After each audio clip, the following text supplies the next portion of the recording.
Salut tout le monde et bienvenue dans cette nouvelle vidéo consacrée au cinéma. Aujourd'hui, je vous retrouve dans mon nouveau décor.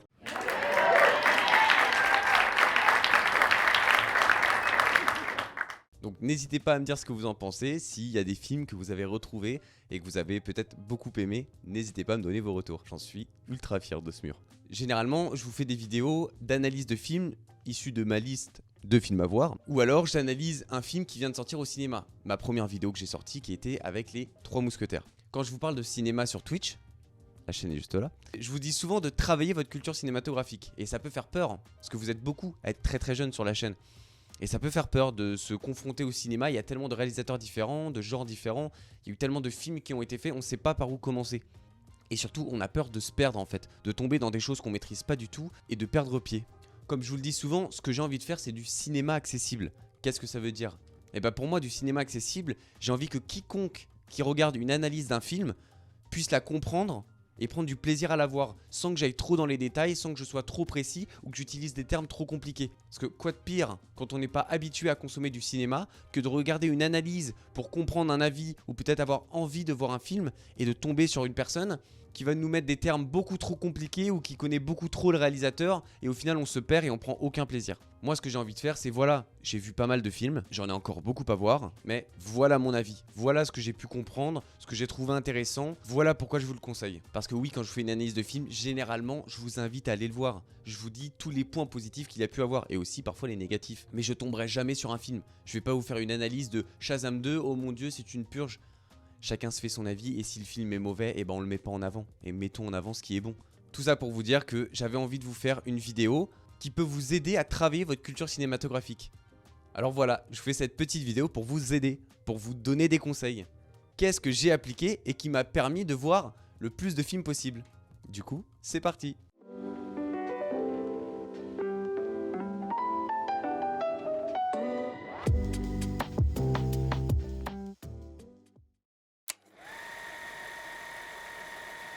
Le premier conseil que je peux vous donner, ce serait de varier les genres. On a tous notre genre de préférence. Peut-être que vous préférez les romances, peut-être que vous préférez les films d'action, peut-être que vous préférez les thrillers, peu importe. Mais variez les genres. Parce que oui, généralement, quand on va vouloir travailler un petit peu sa culture, on se dit bah il faut que je vois plus de films. Oui, mais plus de films, c'est pas forcément plus de films d'action, si tu aimes les films d'action. Il faut pas hésiter à aller voir un peu de tout, à aller piocher un peu partout. Et je vais te donner des conseils justement qui vont te permettre d'aller toucher un petit peu à tous les genres. Ce que tu peux faire, ce serait de regarder des films par acteur. Je m'explique. Par exemple, quand j'étais jeune, ce que je me disais c'est ok, bon, je sais pas quoi regarder comme film.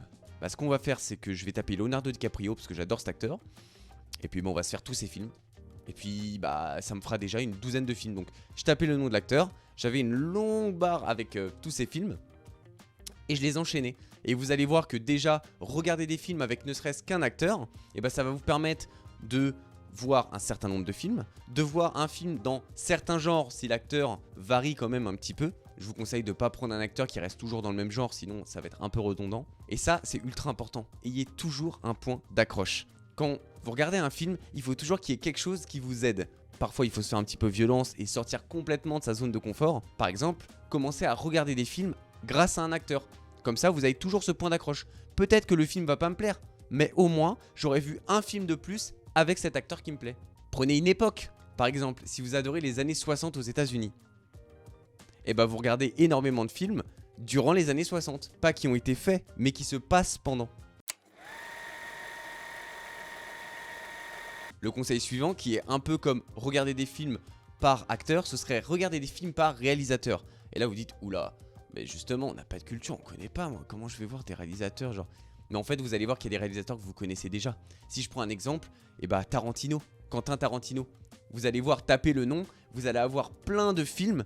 Et vous avez forcément vu des films par ce réalisateur où c'est des réalisateurs plus accessibles. Bien évidemment, je vous dirai jamais genre, vous voulez travailler votre culture cinématographique? Bah c'est simple, vous faites du Clapiche et du Cronenberg, vous en bouffez à foison et puis comme ça vous serez calé. Non, pas du tout. Prenez des réalisateurs et regardez des films grâce à ces réalisateurs. Et généralement, vous allez aussi varier le genre. Moi, c'est des choses qui m'ont aidé.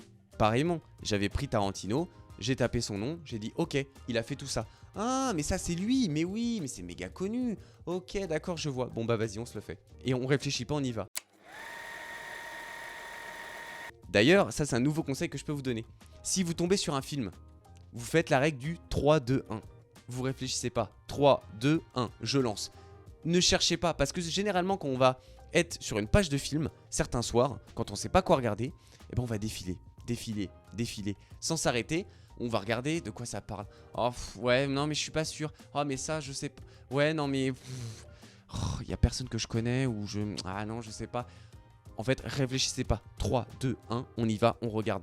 Et si jamais le film vous plaît, vous allez voir la saveur que ça a. Moi je l'ai eu il y a pas longtemps, je vais vous en parler dans une vidéo. J'ai regardé Il était une fois dans le Bronx. Bon, je me suis dit point d'accroche.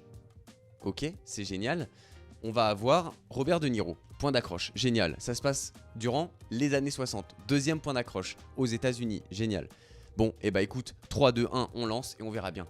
Et quel bonheur, parce que quand vous allez voir que vous allez tenter et réussir, c'est un film qui vous plaît, ça a une saveur particulière. Et si ça ne vous a pas plu, eh bien dites-vous que vous n'avez jamais perdu de temps. Du coup voilà, je vous le répète, 3, 2, 1, on lance le film. Un autre conseil que je peux vous donner, c'est que quand je vous dis regarder des films grâce à des acteurs, des réalisateurs, vous pouvez aussi vous aider des top 100, des top 50. Alors attention, ne regardez surtout pas des films grâce au top 50 des succès de l'histoire du cinéma. Parce que c'est pas du tout ce qu'on veut, c'est pas ce qu'on recherche. On recherche des bons films, pas forcément des films qui ont fait beaucoup d'entrées. Et vous allez arriver sur des Jurassic World et autres films. Il y a pas mal de navets, ne regardez pas ça. Non, vous avez par exemple un top 50 ou 100 Allociné ou d'autres top 50 des meilleurs films de l'histoire du cinéma. Et ça, c'est génial. Déjà de une, parce que ça vous fait tenter des films que vous n'auriez pas essayé habituellement. Vous n'avez pas de point d'ancrage. Et un autre point qui est bien, c'est que ça vous fait tenter des films qui ne sont absolument pas du coup dans votre zone de confort, mais qui sont des valeurs sûres. Des grands films qui ont réussi et qui ont été acclamés par la critique. Du coup, le conseil, aidez-vous des top 100 et des top 50. Je vous en ai mis normalement 2. Conseil suivant que je peux vous donner et qui est encore en lien avec celui-là, c'est il y a toujours des points positifs dans un film. Si vous regardez un film et qu'il ne vous a pas plu, dites-vous que vous n'avez jamais perdu de temps. Jamais. Il y a toujours un point à prendre. J'avais donné cet exemple sur Twitch. Mais il y a pas longtemps, je suis allé voir The Eternal Daughter. Et bah le film m'a pas plus plu que ça. Mais il y a toujours un point à prendre. Déjà, je suis allé le voir au cinéma, donc j'ai passé un moment au cinéma. Et ça c'est génial. De deux, le film était en anglais et se passait en Angleterre. Donc ça m'a permis de voir un environnement que j'aimais bien et de travailler mon anglais. Parce que vous allez le voir, mais regardez des films en VO. Ça c'est un autre conseil que je vous donnerai. Mais déjà, ça va vous aider de ouf avec votre anglais. Moi, les films, c'est 50% de mon anglais. On va se dire, ah mais c'est beaucoup, mais attends, avec tous les cours et tout ce qu'on peut apprendre, c'est 50%. Ça va vous travailler l'oreille. Il y avait bien évidemment Tilda Swinton dans le film, et donc juste pour cette actrice, point d'ancrage, et bah ça m'a permis de la voir à nouveau dans un film, et c'était un plaisir. C'est pour ça que dites-vous que quand vous tentez un film, ce n'est jamais un échec. Et donc au final, vous n'avez rien à perdre. Soit c'est un film qui vous a permis de consommer un film de plus et d'améliorer votre culture cinématographique, soit c'est une réussite et c'est un film qui vous a plu. Donc il n'y a jamais d'échec. Et même si vous regardez un nanar, on en rigole toujours. C'est dur sur le moment, on se dit oulala c'était mauvais, mais on en rigole toujours et au final on en reparlera avec d'autres gens. Conseil suivant que je peux vous donner, regardez des films en VOSTFR. Donc langue originale sous-titrée en français. Alors vous allez me dire, non mais Jez, je tente déjà un film, si en plus je me mets à changer la langue, mais ça va être un enfer, je vais pas m'y retrouver, je vais même pas comprendre le film, déjà que je tente quelque chose, je vais être complètement perdu. Mais pas du tout. Ce qu'il faut comprendre, c'est que on oublie totalement, on fait pas ça avec ses yeux tout le film. Vous allez voir que peut-être le premier film ça va être compliqué, mais vous allez très vite réussir à le faire et quel bonheur. Déjà de 1, parce que vous allez vous rapprocher des acteurs. Le fait de savoir que c'est leur propre voix, ça va vous rapprocher d'eux et en plus, ça va vous plonger encore plus dans l'histoire. Alors oui, on a eu des VF excellentes en France et on en a encore aujourd'hui. Mais c'est vrai qu'on a eu des icônes. Richard Darbois, Patrick Poivet, Benoît Alman, Marie-Christine Dara, Emmanuel Curtil, Jacques Franz. Bref, des icônes. Et c'est justement ce qui n'a pas permis à nos parents d'avoir un bon accent anglais, c'est que tous les films avant étaient en VF. Et que comme la VF était excellente, on faisait pas cet effort d'aller vers la VO. Et même moi, je n'ai pas eu le choix il y a pas longtemps, j'ai dû regarder Il était une fois dans le Bronx. Et j'ai dû le regarder en VF. Mais la VF de Robert De Niro, c'est une masterclass. Je l'aime quasiment autant que la VO. Mais regardez-les en VOSTFR. Le conseil suivant que je peux vous donner, c'est la technique du 1, 2, 3. Alors vous allez me dire, tu me l'as déjà donné le conseil, on l'a eu tout à l'heure. Non, non, c'était le 3, 2, 1. Et c'est très différent. 3, 2, 1, on lance le film, on réfléchit pas. Le film vous parle, l'affiche vous parle, lancez. Et là, le conseil que je peux vous donner, c'est 1, 2, 3. Je m'explique. Pour être sûr de ne pas rester dans votre zone de confort et de varier un maximum, que ce soit le genre, les acteurs, le réalisateur ou peu importe, faites la technique du 1, 2, 3. Vous faites 3 films différents. Les 3 prochains que vous allez voir, ce sera un film qui vous sort totalement de votre zone de confort, totalement. Tentez quelque chose de compliqué, vous mettez un réalisateur peut-être dont vous n'avez pas l'habitude, ou vous prenez un classique qui vous fait peur, qui n'est pas du tout dans ce que vous pouvez aimer. Bref, en 1, vous tentez un film que vous n'auriez jamais tenté. Un film compliqué, tentez. En 2, vous restez un petit peu dans votre zone de confort, c'est-à-dire que vous pouvez avoir un point d'ancrage. Un acteur que vous aimez bien, un réalisateur que vous aimez bien, une époque que vous aimez bien, le genre que vous aimez bien, peu importe. Mais vous gardez un point d'ancrage. Et le 3e, pur bonheur, tout ce que vous aimez. Si vous aimez les films de guerre, eh ben allez, vous faites un bon film de guerre, un truc que vous êtes sûr d'aimer. 1, 2, 3. Et vous allez voir que de faire ça, alors vous le mettez dans le sens que vous voulez, hein. Si vous voulez que le 2 soit au final le film ultra compliqué et que le 1 soit un film avec un ancrage, c'est vous qui voyez, vous le mettez dans le sens que vous voulez. Mais moi, ça m'a aidé de dingue. Je me disais, ok Jazz, bon, la dernière fois tu t'es fait plaisir. T'as regardé par exemple Age of Tomorrow. Bon, bah t'as kiffé, c'était cool. Et qu'est-ce que t'as vu avant? Ouais, ça, il y avait quand même cet acteur dedans. Bon, allez, viens, on tente un truc. Vas-y, c'est parti. Et on tente. Et ça m'a permis de travailler de ouf. Et c'est vraiment un conseil que je peux vous donner. 1, 2, 3.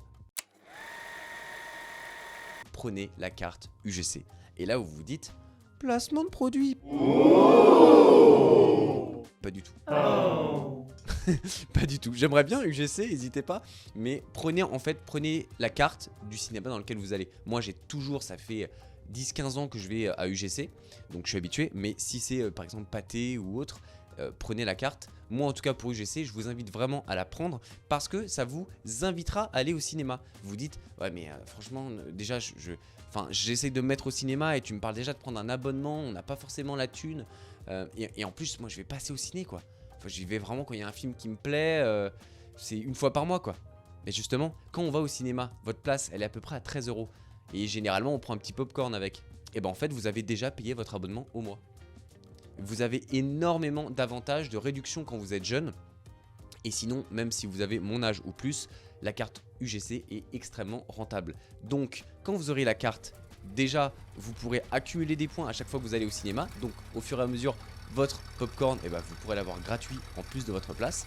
Et ça vous permettra d'aller voir énormément de films. Comme je vous l'ai dit tout à l'heure, c'est un effet boule de neige.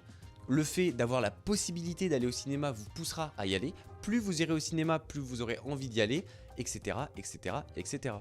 Et alors un autre truc qui est bien, mais à prendre avec parcimonie, je l'ai très peu fait durant toutes les années où je suis allé au cinéma, mais quand on a la carte, si c'est vraiment pas bien, on peut sortir. On n'a pas perdu son argent. Je l'ai fait que très peu de fois, mais d'avoir cette possibilité de se dire, tiens, j'ai pas 13 € là, qui sont en instantané et que je vais gâcher si je sors de la salle. Non, vous avez la possibilité. Si ça vous plaît pas, vous sortez, mais ça vous permet de tenter et ça fait trop du bien mentalement de se dire si je prends un risque et un vrai risque et que ça paye pas, c'est pas grave. Et le dernier conseil que je peux vous donner sur cette vidéo, c'est analyser les films. Quand vous avez fini un film, que vous soyez tout seul chez vous, si vous voulez, ça peut être intéressant de vous les noter, mais vous n'êtes pas obligé. Vous le faites au pire dans votre tête, mais analysez le film si vous êtes tout seul. Qu'est-ce que j'ai aimé, pas aimé, qu'est-ce qui était intéressant. Et même des fois des films qui n'ont rien à voir, on peut faire des passerelles, des points et les rejoindre. Et plus vous verrez de films, plus vous pourrez encore plus facilement analyser. Et plus vous analysez, plus vous saurez analyser, etc., etc. Donc si vous êtes tout seul, analysez quand même un film. Vous dites ok, bon c'est cool, vous vous posez, vous dites bon bah j'ai vu mon film, qu'est-ce qui était bien, qu'est-ce qui était pas bien. Et si vous êtes avec des gens, surtout analysez ensemble, parlez-en, parce qu'on a ce mauvais réflexe qui est que quand on va voir un film, on sort de la salle et on se dit c'était bien hein, ouais c'était bien hein. Et voilà, on sort et c'est fini, on en a déjà parlé. Non, parlez-en, n'hésitez pas à échanger. Alors oui, quand on est sur peut-être un Marvel ou un genre d'autres blockbusters, on peut parfois se dire qu'il n'y a pas forcément de matière, mais il y a toujours des choses à dire, toujours des choses intéressantes à faire. Et juste pour le fait d'essayer d'analyser le film, il faut que ce soit chill, vous voyez, c'est entre potes, on se prend pas la tête. Mais essayez voilà, d'analyser le plus possible le film pour développer votre avis, avoir l'avis des autres et peut-être avoir une meilleure compréhension de ce que vous avez vu. Voilà, la vidéo est terminée. J'espère que tous ces conseils pourront vous servir. Moi, en tout cas, ils m'ont accompagné pendant des années et c'est ce qui fait que j'ai pu avoir ce joli mur derrière moi. Il manque énormément de films. Ça m'a fait mal au cœur, j'ai dû en cutter plein. Et il y en a plein que vous ne voyez pas, qui sont au-dessus et en dessous. Mais voilà, ça m'a permis de voir énormément de films. Et aujourd'hui, je suis plus à l'aise quand je regarde des films. J'arrive à faire des points, à me dire « Ah, mais d'accord, mais lui, ils se sont déjà retrouvés dans tel film. Tiens, c'est marrant. La dernière fois, j'ai vu, ils étaient aussi dans tel film. Ah, lui, il fait ça, lui, il fait ça. D'accord, ça fonctionne comme ça. Ah, il y a un parallèle entre cet univers et cet univers. » Bref, ça permet plein de choses et c'est ultra intéressant. Donc j'espère que cette vidéo vous servira, qu'elle vous a plu. Bien évidemment, n'hésitez pas à mettre un like pour le travail qui a été fait, pour les conseils si vous trouvez qu'ils peuvent être intéressants pour ceux qui n'ont pas la culture ou ceux qui souhaitent l'avoir. S'ils peuvent vous servir, n'hésitez pas et tenez-moi au courant. Mettez des conseils dans les commentaires pour les gens si jamais il y a des conseils que j'ai manqués ou vous trouvez qu'ils peuvent être cool à rajouter. Et bien évidemment, mettez-les dans les commentaires. Plus il y a de conseils, mieux c'est pour les nouveaux. Voilà, la vidéo est finie. N'hésitez pas à liker si la vidéo vous a plu, à vous abonner au compte parce qu'il y aura plein d'autres vidéos sur le cinéma qui vont sortir. Je suis en train de travailler énormément pour avoir un gros rythme de vidéos. Donc n'hésitez pas à vous abonner, ça me fera extrêmement plaisir. À rejoindre la chaîne Twitch qui est juste ici, je vous la remets. Et sinon, on se donne rendez-vous sur YouTube ou sur Twitch.